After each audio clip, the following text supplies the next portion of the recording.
काय झालं माहिती का, आमच्या दूधवाल्याने सकाळचं संध्याकाळचं दोन्ही मिक्स करून दूध दिलं होतं, त्यामुळे आमचं दूध इथं पूर्णच नासलं होतं. चला म्हणलं आज त्या दुधाचं करायचं काय, म्हणलं चला पनीर करायला इतकं तर दूध नव्हतं.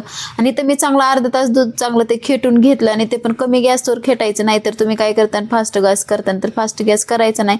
त्यामध्ये थोडीशी साखर टाकायची आणि एक विलायचीचं बोंड टाकायचं की जेणेकरून त्याचा स्वाद खूप छान येतो आणि सेम कंदी पेढ्यासारखं होतंय. पण अर्धा तास आणि पण फास्ट गॅसवर करायचं नाही तर लालसर पडेल. कमी गॅसवरच ठेवायचं. आणि इथं बघा एवढं मी खाऊन बघितलं, खूप छान टेस्ट लागलं होतं. नंतर मला करायचं होतं फ्रीज साफ, म्हणजे मला दसरा काढायला सुरुवात करायची होती. कारण कपडे तर धुवायला आता एवढा पाऊस आमच्या इकडे आहे, तुमच्या इकडे पाऊस आहे का नाही कमेंट करून सांगा. आणि इथं मला फ्रीज साफ करायचं होतं. आणि फ्रीज साफ करताना आज माझ्याकडून पहिलं असं झालं की वरचा जो डोअर होता तो डोअर निघलेला होता आणि पूर्ण बर्फाने त्याला पॅक केलेलं होतं.